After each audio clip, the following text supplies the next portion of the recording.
Okay, let me ask you something. Are you chasing success, really climbing that ladder, pushing hard, but still feel this, I don't know, this kind of inner hunger? Maybe you look around and realize, wow, all this professional achievement, it's cost you. Maybe in your relationships, your health, maybe just feeling like yourself. Is that kind of success really worth it? Worth that feeling of being disconnected? Welcome to Success Happiness. We're here to dig into the ideas, the real strategies that lead to more than just quick wins. We're talking about lasting fulfillment, meaningful lives. And today, yeah, we're doing a book talk, really diving into a work that honestly shifted the whole conversation around self-improvement. It's Stephen Covey's The 7 Habits of Highly Effective People. It really was groundbreaking when it came out, wasn't it? Not just another how-to guide. I felt like it was redefining what success even is. So, our mission today, let's try to pull out the core philosophy here, the real heart of these 7 habits, the stuff that helps you get past the quick fix motivation trap and build something, well, truly meaningful and lasting. Right. And Covey starts right at the foundation. He points out this big split, almost an ethical divide in how people approach self-help. For maybe the last 100 years or so, a lot of the focus has been on what he calls the personality ethic. Oh, yeah, that's the stuff you see everywhere now, right? The quick techniques, the communication hacks, how to seem charismatic, how to use power strategies. We've all heard it. Fake it till you make it. Or, pretend you care about someone's hobby just to get a deal done. Exactly that. The personality ethic tries to fix deep, chronic problems of character, really, with what Covey calls social aspirin and Band-Aids. It just works on the surface. Attitude, behavior, assuming that if you act the part, that's enough. But it's not, is it? Not long term. The really successful people, the ones with what Covey calls primary greatness, they operate from the other side of that divide, a character ethic.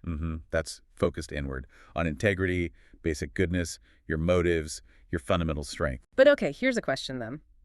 Isn't it sometimes hard to tell the difference between someone who's genuinely got that character and someone who's just really, really good at the personality ethic stuff?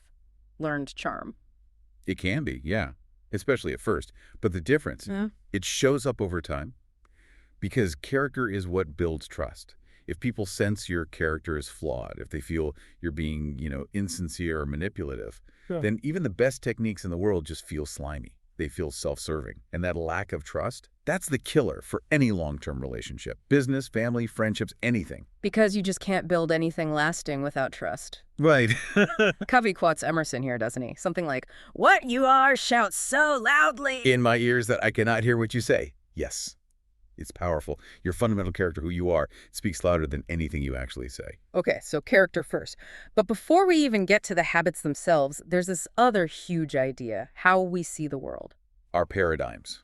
That's the word Covey uses. They're like our mental maps. Our assumptions, our frames of reference for everything. And this is so key for making real change, isn't it? He uses that analogy if you're in Detroit, but you're using a map of Chicago.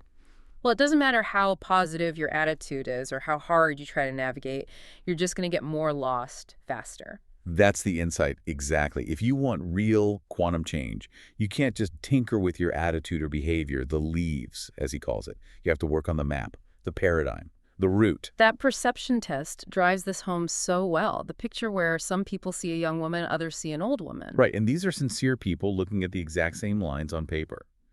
But their past conditioning, their experiences, make them interpret the facts completely differently. And they can both be right, based on their perception. Exactly. That moment you realize that that you don't see the world as it is, but as you are. That's the start of a huge paradigm shift. It's the beginning of the journey inward, what Covey calls the private victory. The inside-out approach. You have to win the battles within yourself first. Self-mastery has to come before you can really succeed in your relationships or your work, the public victories. Trying to fix things out there before fixing in here, it just doesn't work. Which leads us straight into habit 1. Be proactive. This is really the bedrock of character. It's about understanding you have the freedom, the ability to choose your response to whatever happens to you. He tells that incredible story of Viktor Frankl in the Nazi death camps, stripped of absolutely everything, physically controlled. Yet Frankl realized they couldn't take away that one final freedom. The freedom to choose his internal response, his attitude, his perspective on his suffering, that space between stimulus and response. That's profound. So reactive people are just driven by feelings, circumstances, the weather. If traffic's bad, their day is ruined. Right, whereas proactive people, they're driven by their values, values they've consciously chosen. They, as Covey puts it, carry their own weather. And practically, this shows up in where we focus our energy, right? The circle of concern versus the circle of influence. Precisely. Reactive people pour energy into their circle of concern, all the things they can't control. Politics, other people's mistakes, the economy. And worrying about those things, it actually shrinks the area they can control, their influence. But the proactive person, They focus squarely on their circle of influence. What can I do? How can I respond? How can I prepare? And focusing there actually makes that circle grow, that active choice, that control. That's proactivity. okay, so first, take responsibility, choose your response, be proactive. Then comes habit 2. Begin with the end in mind. This sounds like knowing where you're going. Exactly. It's the mental creation of things. Before you build a house, you need blueprints. Before you start a journey, you need a destination. It's about leadership before management. What's the difference there in his view? Well, management is about efficiency. It asks, how well are we climbing this ladder? Are we doing things right? Okay. Leadership asks a much more fundamental question. Is the ladder leaning against the right wall? Are we doing the right things? Wow. Yeah, it's scary how easy it is to get caught up climbing like mad, super efficiently, only to realize you're on the totally wrong building. And the way to avoid that, the tool he gives, is that really powerful visualization exercise. Yeah. Imagine your own funeral, say 3 years from now. Oof. Yeah, that one hits hard. It does. But imagine the speaker's family, friends, colleagues, someone from your community. What do you genuinely want them to say about you? Not your job title, not how much money you made, but about your character, your contributions. What difference did you make? Thinking about that, it forces you to figure out what really truly matters to you, your core values. It gives you a compass. Exactly. Compass to guide every decision you make from now on, so you're not just chasing empty victories. So you've got your compass from habit 2. Now you need the clock. Yeah. Right. Habit 3. Put first things first. This is the doing part. This is the second creation, the physical one. If habit 2 is leadership, habit 3 is personal management. It's organizing and executing around your priorities, those values you just identified. It's about focusing on what's important, not just what's urgent. The urgent versus important matrix. Most people get stuck in the urgent stuff, don't they? Crises, deadlines, pointless interruptions. Right. Quadrant hide, urgent and important. And quadrant third, urgent but not important. But the key to real effectiveness, that lives in quadrant 2. Important but not urgent. That's the big picture stuff. Yeah, things like building relationships, long-term planning, exercise, learning, preventing problems before they start, finding new opportunities. Spending time here is the ultimate proactive habit. Okay, this is starting to connect. Proactive, clear destination, manage your time based on importance, but then there's this other balance we need to strike. Yes, the PPC balance. This is crucial, especially for high achievers. It's easy to fall into this trap. PTC, that's the goose and the golden egg story, right? That's the one. P stands for production, the golden eggs, the results you want. Profits, a clean room, the finished project. PC is production capability, the goose itself, the asset, the resource that produces the results. The machine, the relationship, your own health. And the danger is focusing only on the P, the golden eggs. Just driving for results now, now, now. Exactly, because if you do that, run the machine constantly without maintenance, push for short-term profits. By cutting corners, you end up damaging or even destroying the asset, the goose. You kill your long-term capability. You see this all the time. The manager who burns out their team to hit targets gets promoted, but leaves behind a total mess. A sick goose. More think about it with family. If you just demand results, clean your room now. But you do it by nagging, criticizing, undermining their sense of responsibility.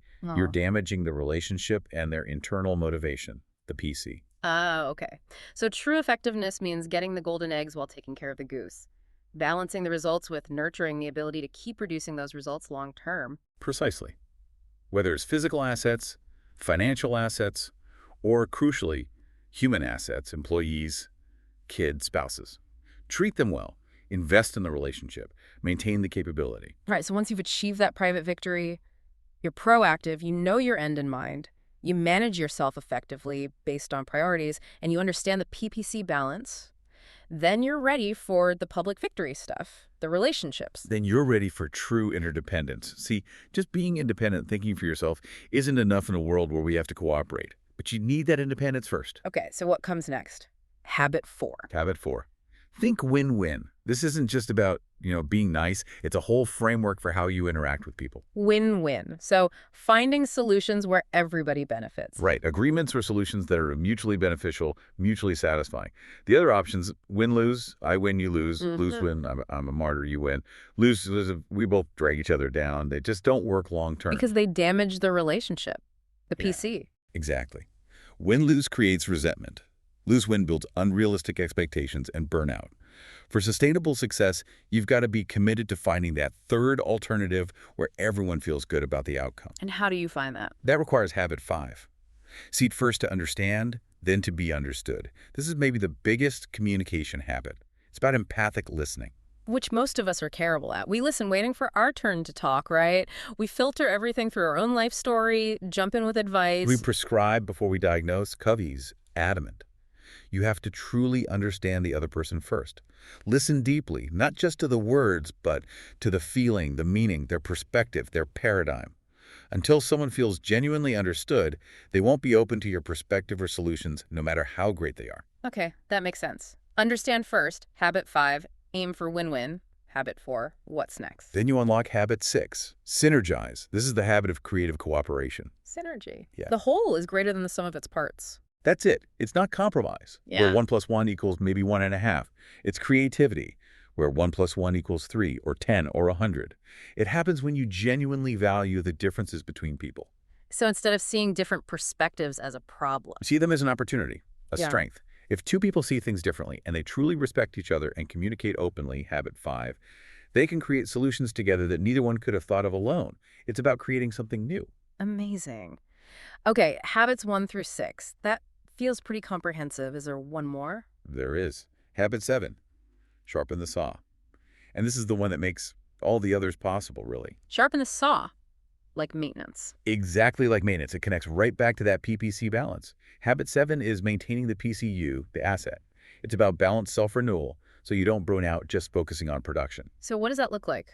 Covey breaks it into 4 areas. Mm. The physical, exercise, nutrition, sleep, stress management. The mental, reading, learning, planning, writing.